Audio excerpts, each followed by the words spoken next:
Assalamualaikum warahmatullahi wabarakatuh. Saya Ahmad Farizi, NIM 0241010203 dari kelas Sistem Basis Data E. Saya di sini akan menjelaskan modul 4 praktikum sistem data mengenai implementasi desain database dalam PGAdmin 4 dengan studi kasus yaitu peminjaman peralatan di Fasilkom. Dalam studi kasus ini terdapat dua bad relationship, yaitu bad relationship antara item peminjaman dengan barang dan peminjaman. Kedua adalah kepala lab dengan lab dan dosen. Di sini saya akan mengajarkan 3 soal. Di sini ada implementasi ERD, mengisikan 3 data, dan membuat primary key dari relationship tersebut. Baik, langsung saja kita masuk ke dalam PGAdmin. Di sini teman-teman kita lakukan adalah kita membuat meng-create database terlebih dahulu dengan cara database, klik kanan create database, memberikan nama database dan seterusnya. Setelah membuat database, baru kita masuk ke dalam query tool dengan cara masuk ke dalam klik database tersebut, kemudian bisa melatih ini query tool atau klik kanan query tool.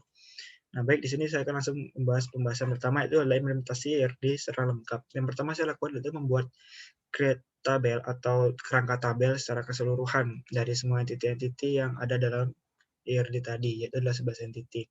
Pertama adalah kerangka tabel dari jenis barang, dari tabel lab barang, kerangka tabel dosen, kerangka tabel kepala lab, ASLab, pengembalian, UKM, kegiatan, peminjaman, dan item peminjaman. Nah, dengan cara membuat kerangka tabel dengan fungsi create tabel, nama entity, dengan kemudian memasukkan atributnya dengan langsung memasukkan dia itu tipe datanya apa, kemudian kalau dia primary key. Contohnya ini jenis barang, symbol serial, primary key. Menjadi varchar, unique ID-nya. Nah, setelah kita membuat create tabel, maka kita bisa memasukkan datanya seperti soal nomor 2 tadi dengan memakai fungsi insert into nama entity, kemudian ini kita hanya memasukkan atribut nama jenis dan keterangan saja. Kenapa jenis barang ini tidak? Karena ini tidak otomatis, karena kita menggunakan semua serial. Kita masukkan, kita eksekusi saja selnya, nanti akan muncul seperti ini. Dengan jenis barang ID 5, ini adalah laptop, keterangannya komputer jinjing. Jenis barang ID 6, ini nama jenisnya adalah speaker dengan keterangan pengeras suara. Seperti itu. Dan untuk tabel yang kedua, nah, ini adalah tabel lab. Nah, di sini terdapat lab ID sebagai primary key juga sama. Dan langsung saja kita masuk. Caranya sama seperti jenis barang tadi. Langsung saja kita masuk. Kita eksekusi saja datanya dan akan muncul seperti ini. Dengan lab ID 1 itu adalah lab Pemro. Nah, lab ID 2 itu adalah lab basis data. Nah, seperti itu. Kemudian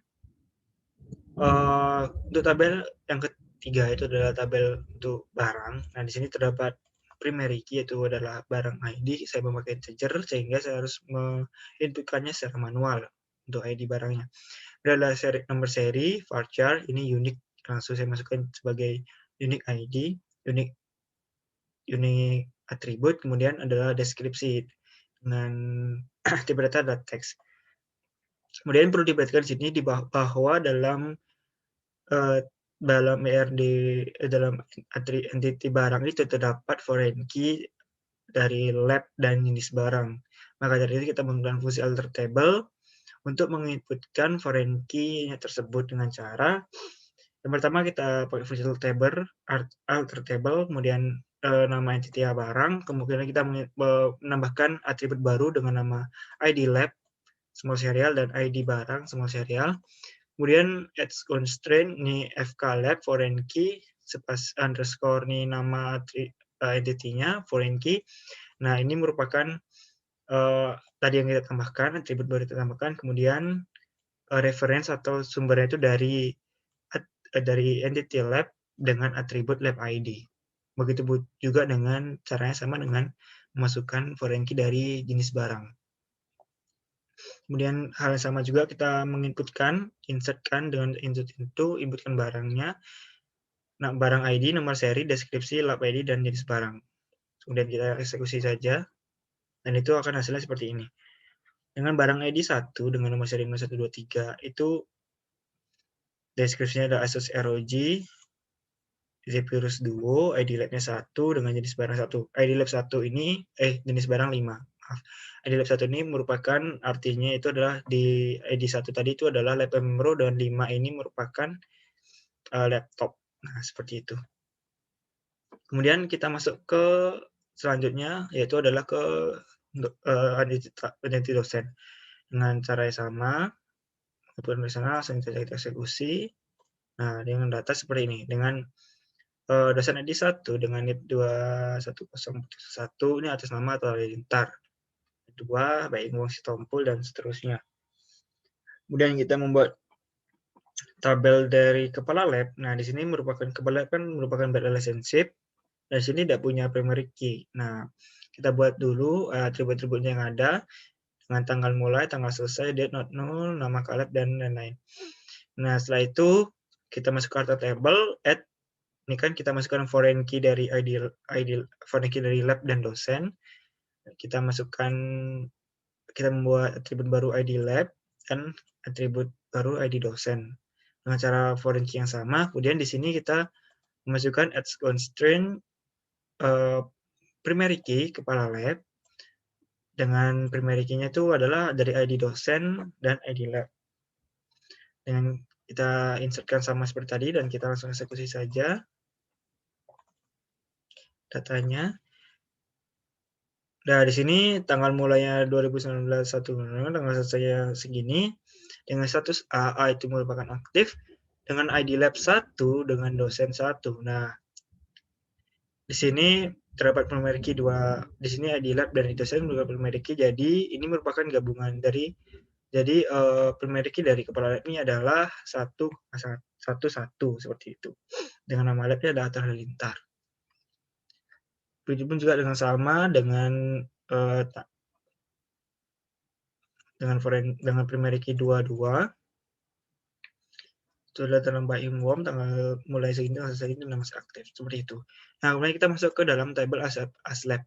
Di sini sama kita masukkan atribut-atribut terlebih dahulu dengan mana yang primary key, mana unique-nya, dan mana unique ID dan not null-nya. Kalau not null berarti tidak boleh kosong. Nah, seperti itu. Kemudian dalam ASLab ini terdapat foreign key juga terhadap lab. Caranya sama, pakai alter table, sama atributnya, kita add terlebih dahulu atribut baru dengan nama ID lab, dan langsung kita berikan tipe datanya. Setelah itu, langsung kita masukkan dengan cara yang sama. Kemudian kita menginsertkan atau menginputkan data dari nama-nama ASLab, langsung saja kita eksekusi datanya, dan seperti ini. ASLab ID 1 dengan nomor HP sekian, NIM sekian, atas nama Jadi Setiawan, itu ID lab-nya 1. ID lab 1 ini maksudnya dia merupakan asisten lab dari lab pertama. Lab pertama itu adalah lab pemrograman. Sama juga dengan ID ASLab nomor 2 dengan nomor HP sekian, NIM sekian, nama Alfarizi ini merupakan ASLab dari ID lab 2. ID lab 2 itu adalah ID lab basis data, seperti itu. Kemudian lanjut ke table atau ke entity pengembalian. Nah, di sini langsung saja kita inputkan entity-nya apa, kemudian atribut-atributnya apa. Setelah itu kita pakai error table, karena di dalam pengembalian juga terdapat foreign key, maka kita harus memasukkan foreign key pengembalian terhadap ASLab. Dengan cara error table pengembalian add ID ASLab, kita kan karena foreign key dengan ASLab, kita membuat atribut baru dengan nama ID ASLab. Kemudian add constraint ASLab, foreign key ID ASLab, dengan sumbernya itu berasal dari entity ASLab dengan atributnya ASLab ID.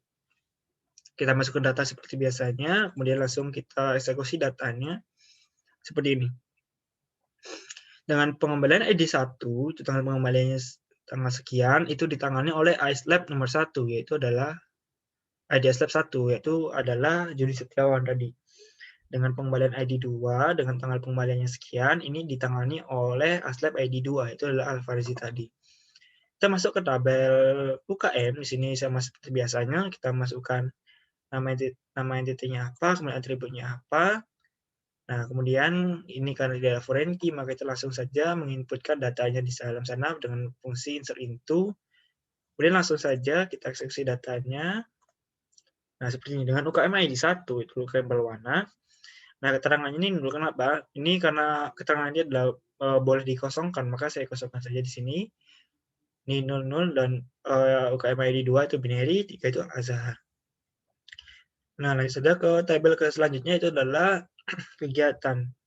Dengan kegiatan ini kita masukkan kembali yaitu adalah kegiatan primary key-nya, atributnya, dan lain-lainnya.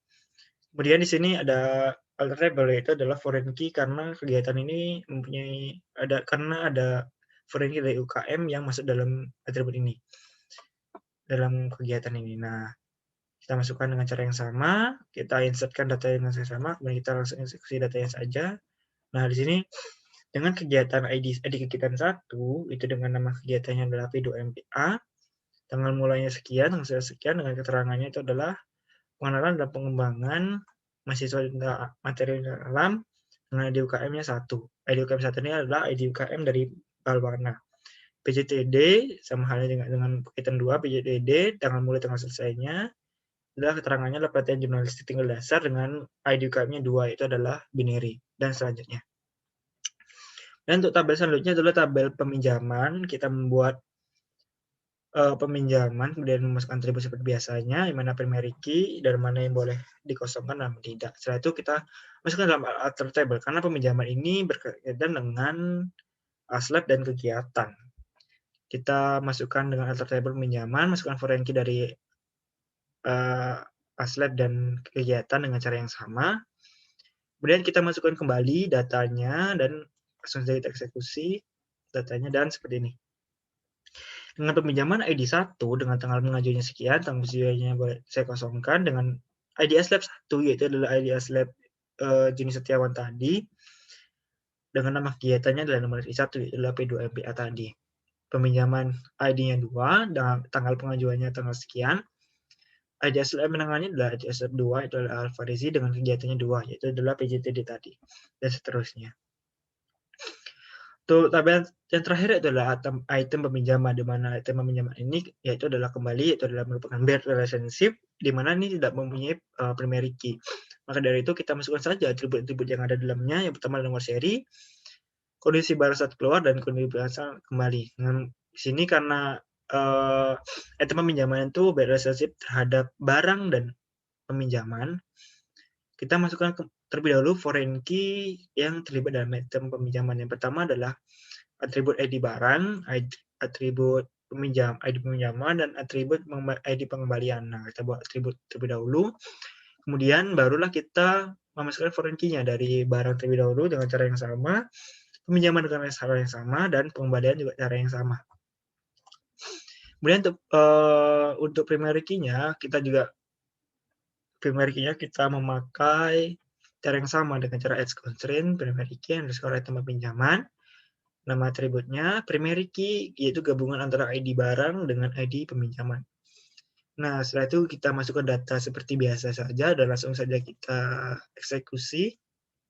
Nah, untuk nomor seri, ini adalah 11, ini adalah berasal dari ID barang 1 dan peminjaman 1, dengan kondisi barang baik saat keluar dan kembali juga baik. Untuk nomor seri 22 berasal dari ID barang 2 dan ID peminjaman 2, ini kondisi barang baik-baik. Nah, seperti itu. Jadi, terakhir yang perlu saya jelaskan, untuk kita mengeluarkan data ya dengan memakai fungsi select bintang from nama tabelnya, nama entity yang tadi. Nah, seperti itu. Jadi, itu saja yang bisa saya sampaikan. Mohon maaf apabila ada kesalahan kata maupun penjelasan yang kurang dari saya. Akhir kata, saya ucapkan terima kasih dan wassalamualaikum warahmatullahi wabarakatuh.